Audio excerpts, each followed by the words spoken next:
Sadie, I'll start with you. What was that experience that you drew from in the earliest days of Barre3?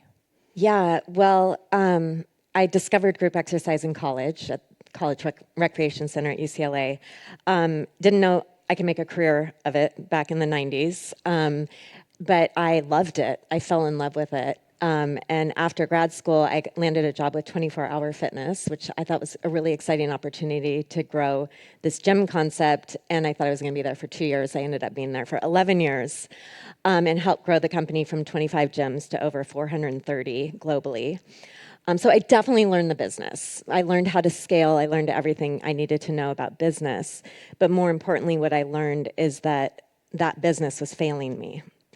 I was silently struggling with an eating disorder for 10 years, and the entire narrative around fitness at that time, and still to a large degree today, but specifically with the big chain, was around a before and after picture.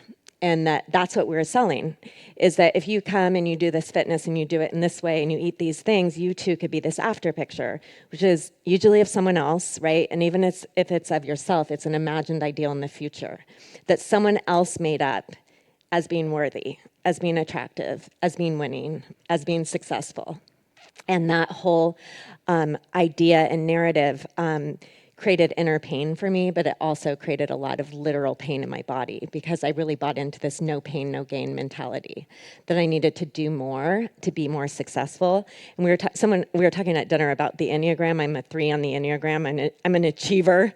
I'm sure a bunch of you are as well in this audience. So this idea of no pain, no gain really it hooked me. And I thought, maybe if I work out harder and longer and faster, I too can be winning and successful and all these things. And I got there physically, I got the results, but I was miserable inside.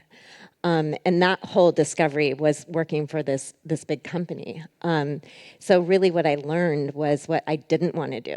And that I wanted to do something different. And I think that's really important for a lot of us to consider if you're in a place where I love the conversation about getting fired earlier this morning, and that's such a glorious learning experience, or being in a job where you're miserable. It can be such an important catalyst for beautiful change and creation and innovation. And that was certainly my story.